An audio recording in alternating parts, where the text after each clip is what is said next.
Thank you, worship team, for that. I don't need this. I thought about this as I was walking up. In the morning, when you get here, you're supposed to check your slides to make sure they're all in order. And I completely forgot to do that. My apologies. So hopefully this goes well today. And that you just walk away with the idea of what I'm trying to do here. And that is, well, hold on. I'm Mark. Slow down there. Sorry about that. I'm a pastor here. I do all of the youth stuff, and it is an honor. Today I'm actually going to be talking about a lot of youth things that we do. But today the message is transformation happens through serving in a community. We've been going through this series of transformation. And really this stemmed from looking at the church body and seeing that there's about 20% of you here that are relatively new to following Jesus. And as I have been on the reciprocant, as I'm sitting there, to be really frank, these are things that I'm like, man, I wish I would have learned that when I was, fresh to following Jesus, but it's never too late. So I'm happy to receive the words from our other pastors and also to get to participate. But I want to start off with a story. And this story happened for me in middle school. I did a trip to Seattle, and we served in local shelters and food banks. And each day we would go to a different food bank or shelter, and we would serve for 4 or 5 hours around there, and then we'd go back to the church, spend the night, go somewhere else the next day. One of these times, they told us we could form our own groups in which we would be serving. Jackpot. Got them. Not that. Got these people. Because I was like, okay, this is just going to be me and my friends. All right? So middle school, there's like 8 to 10 middle school boys in a group. Not a great way to start, first off. But we were like, they'd give a job. Hey, who wants to go sort through this? We don't want to do that. Okay, who wants to go do this? Don't want to do that. Go all the way through, and they're like, all right, we have one job left, and it's for your group. There are no other jobs. I was like, okay, fine, we'll do it. What is it? They announced that they had just received about 20,000 feminine hygiene products that needed to be sorted. And I was terrified. I started just shaking. I started sweating. I was thinking, there's got to be something else. Is there dog poop that needs to be cleaned up? Is there anything other than this? And like, no, this is it. And I was like, all 8 to 10 of us middle school boys were just like shaking in our boots. I was terrified. And we had like 6 hours to do it. So we got very comfortable sorting everything that needed to be sorted. But what happened over that course of that time was you became comfortable with it, one, but then it actually became enjoyable. It became something that was fun to do with friends.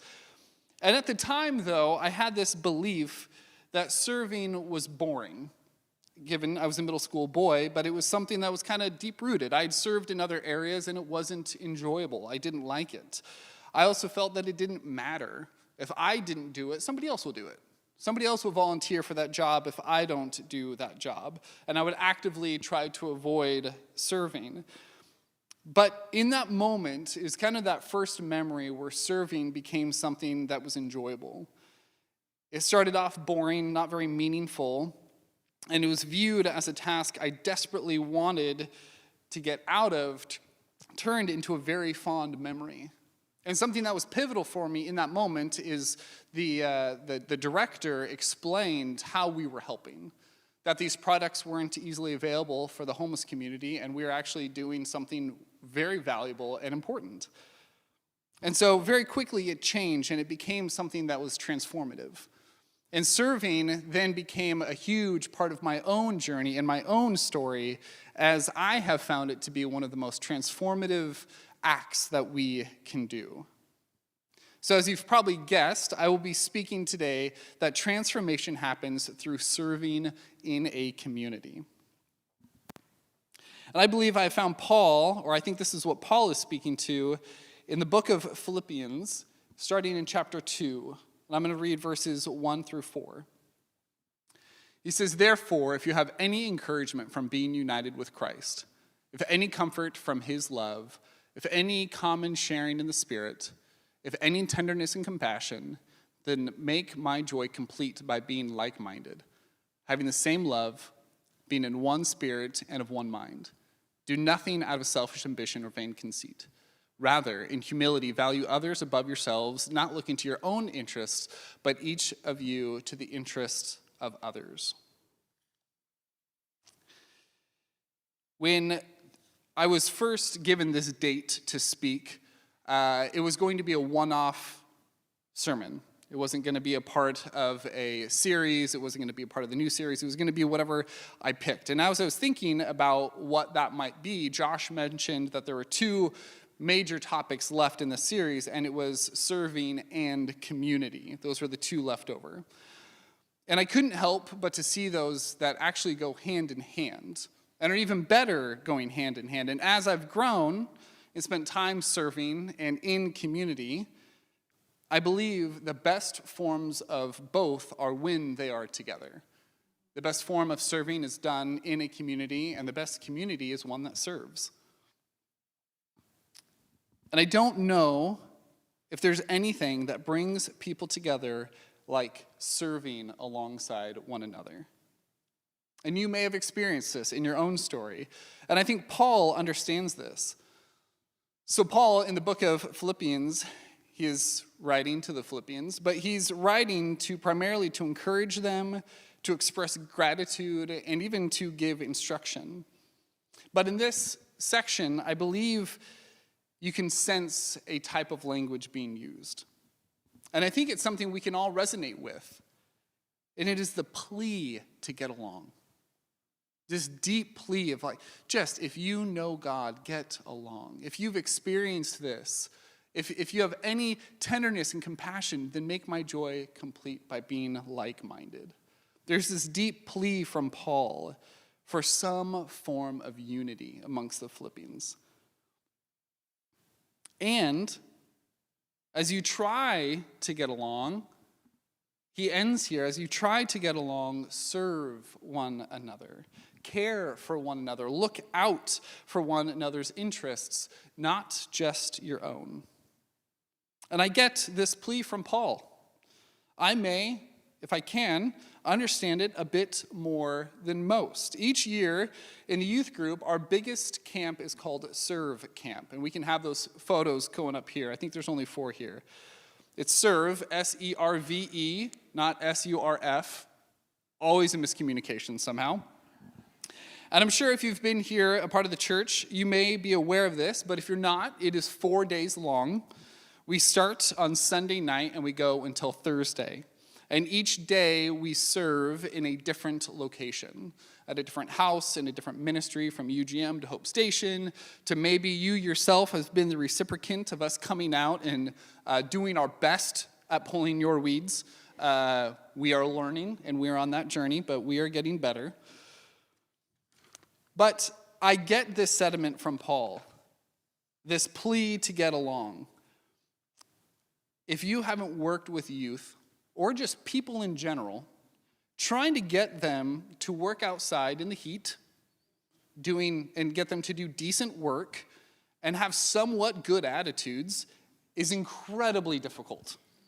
It is, I've thought of it's like pulling teeth, that's hard, and then there's the herding cats, and it's kind of both combined at once. It's like herding the cats, herd, H-E-R-D, herding cats to pull teeth. It is, at first, to be really honest, it was not enjoyable. It was hard work just trying to get them to get along, trying to get them to do decent work. And I think the first year or two that we did this camp, I wasn't a very good leader. I didn't lead them well in this. But since that first year, I grew in understanding and in the approach. When we would show up those first couple years, we would show up and I would just harp on them. Keep going. Pull weeds. You don't need to drink water. You drank water yesterday. Just keep working. And they would, oh, I'm tired. I don't care. No, I would nag them. And it didn't work well. I got frustrated. They got frustrated. It was hard. But I've grown since then. And now one of the things that I received in that first story of sorting through feminine products was to receive the why. Why are we serving? What's the purpose? Am I actually making an impact? Am I actually doing something? Or am I just doing a mindless task? So now, before we get to the house or the ministry, I tell the students who we're going to and why we're going to them. And there's one house that we've gone to year after year. This woman is a widow, and she finds a lot of peace in her backyard. But unfortunately, she's not able to keep up with it as much as she would like. And so every year before we get to this person's house, I tell the students this: where she's at, why we're doing this, how by pulling these weeds, by cutting as much as we can these plants back, pulling out the blackberries, we're actually allowing this person to find peace again in their own backyard. And that house, before talking to the students the year prior, it was hard. It was difficult. And then afterwards, and I'm not kidding, this isn't just for the sermon, it is sometimes difficult to get the students to stop. I'm like, okay, we got to move on to the next house. We got to move out of here. We got to go to the next thing. I'm like, no. There's still some over here. I still want to pull some over here. And it's like it's their own backyard. They have that own personal investment. And I think that's the beauty of serving in a community and in learning the story, is that serving in a community unifies me with others.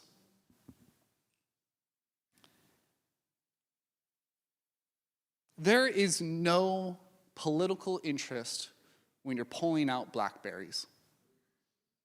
It doesn't matter who you voted for. That blackberry is the worst thing that ever existed.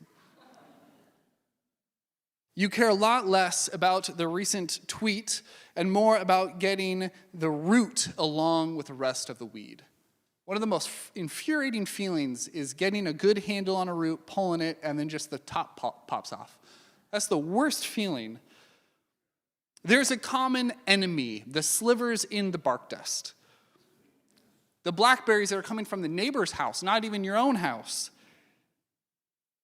For a time, the enemy is no longer another person or an ideology or a different people group, but it's the ground, which is fascinating when you think of the first curse in Genesis, that we would be toiling with the earth. All of a sudden, that is actually what is unifying us. And I can't help but to think that that is the redemptive work of God. That all of a sudden the thing that is supposed to tear us apart is actually bringing us together. I'm not thinking about the differences when I'm raking next to someone. I'm not thinking about who they voted for or why they did that thing they did 2 years ago that I'm still upset about. I'm thinking about the job at hand, about doing a good job, making an impact. You get to know the person you're serving next to. I mean, what else are you going to do if you're raking or pulling weeds for 3 hours other than get to know the person you're next to? We are all on this journey of following Jesus, and serving alongside one another helps us put aside our differences and unifies us to practically love one another. There's something about serving others that changes the way you think. It begins to shape you into how Jesus lived. Jesus didn't limit his service to the people closest to him. It wasn't just for those disciples that were around him that he served. It was to the people on the margin. It was the lepers, the poor, the outcast, the widow, the child, the criminal. And when we serve outside of that, we're kind of walking in step with how Jesus lived. As I mentioned before, during Serve Camp, the students get so invested in who they're serving. Their story becomes, the person's story becomes their own story. And with how Serve Camp is created, the students end up serving those in a different season of life. Often it is retirement or at a food bank or someone who requires a little extra help. And it not only exposes them to new experiences, but also to new people. These two demographics, the older generation and those receiving help from food banks, are very different than what most youth are accustomed to. It's not something that maybe we would typically go into those environments on our own. But I can't help but to think that this is this verse, to rather, in humility, value others above yourselves, not looking to your own interests, but each of you to the interest of the others. During this camp, these students are living this out. For this time, they are putting aside their own interests and serving the interests of others, into the interests of people outside of their own demographic. And when you serve in areas you aren't familiar in, like a food bank or people in a different stage of life than you, I've found that you really embody Christ's love. It's sacrificial. It says you matter, not just because I know you, but because you are made in the image of God. That you're not just a number or a demographic, but you are a human that is deserving of love. It moves you to see others how God sees them, not just as that number. It is the ultimate wall breaker. Serving in a community helps me see others as God does, is our next point. Serving in a community helps me see others as God does. It really forces you outside of your natural environment. It moves you beyond your own comfort and convenience. A few years ago, we started serving at the Marion Polk County Youth Farm. If you were here last week, Ben talked about this. They grow a lot of fresh food for the food banks, so they are able to give fresh food, not just canned food and canned goods like that. And we started to take the youth out there. And I remember the first year they had us pick tomatoes. The tomatoes were ripe early that year, so we got to pick them. And I so vividly remember there were a few students who had no idea that that's how tomatoes grew.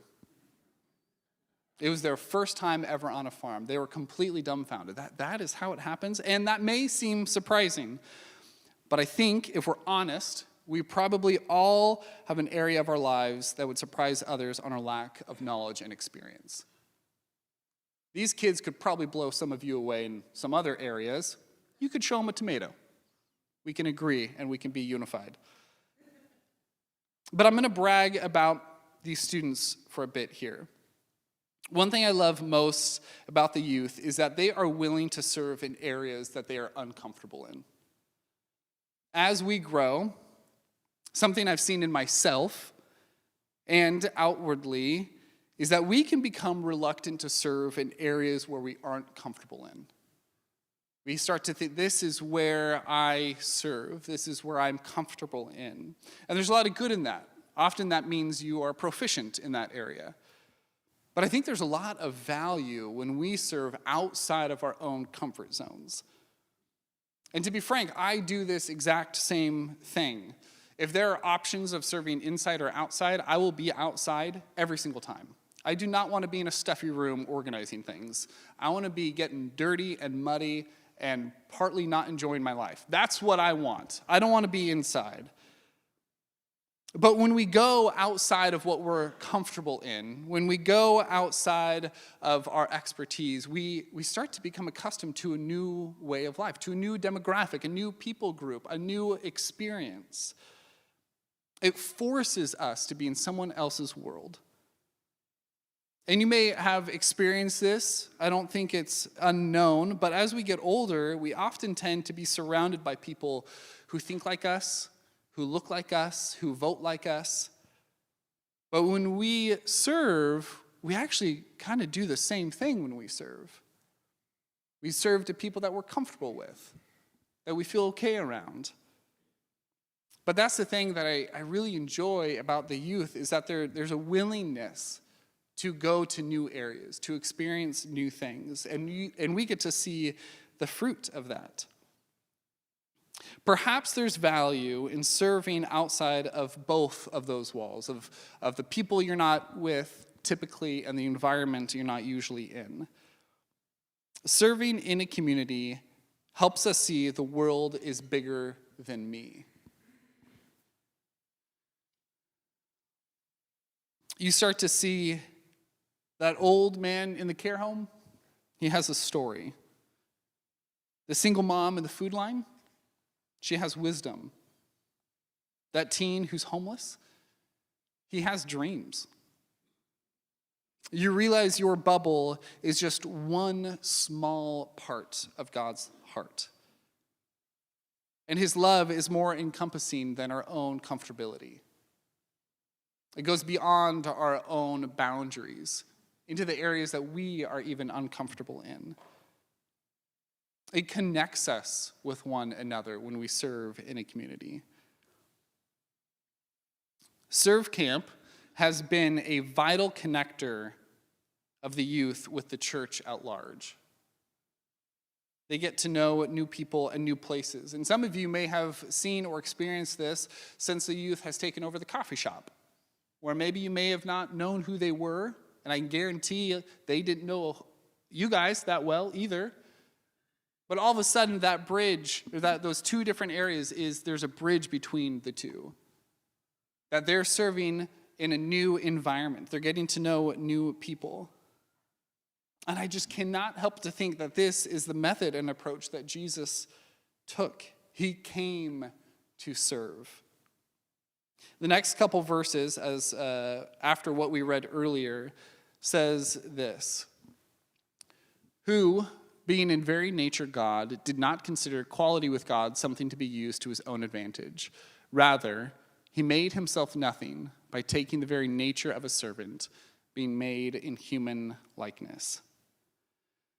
When we serve, we walk in the footsteps of Jesus. We did the thing that he did. This is how Jesus lives. He came not to be served, but to serve. He showed us the way to do it. That was his life. He showed the way to walk so that we could follow. And by doing it, it unifies us. It helps you see others as God did, and it expands a world beyond us. I think serving, especially in a community, has been the most transformative thing in my own life. And even within the students, something that I love about Serve Camp is those exterior walls that we build up start to break down. And you start to really get to know the students. You start to see the things that frustrate them, the things that excite them, their passions, their joys. Because after a while, we can't help but to let those walls down. I encourage you all, as I end here, to go serve in a community. To be with people who aren't like you, doing something you're not used to. Get to know who you're serving, and be transformed by serving others. And we have Serve Camp coming up. It starts July 6th and it ends the 10th. If you're a youth, I encourage you to sign up, but also on a larger scale, I encourage you guys to partner in prayer with us. To be praying for that group, if you so feel called to donate to allow students to attend through scholarships.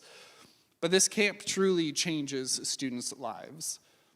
So I encourage you to partner with us, even just in prayer. Let me pray, and then I want to read Philippians 2, 1-4 one more time before you leave. Lord, thank you for how you walked on this earth, that you came to serve others. Lord, you set this example before us. An example that is often difficult to follow, but yet there's so much life that comes with it. I'm consistently reminded of John 10:10, where you said, you came that we may have life and have it abundantly. And Lord, we feel that life, I feel that life when we serve with one another. It unifies us, It helps us to see others as you did, and it gets us out of our comfort zones.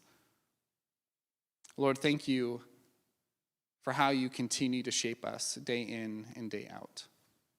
In your name, amen. Let me read Philippians 2, 1 through 4 before you leave today. Therefore, if you have any encouragement from being united with Christ, if any comfort from his love, if any common sharing in the Spirit, if any tenderness and compassion, then make my joy complete by being like-minded, having the same love, being one in spirit and of one mind. Do nothing out of selfish ambition or vain conceit. Rather, in humility, value others above yourselves, not looking to your own interest, but each of you to the interests of others. Go and be merry.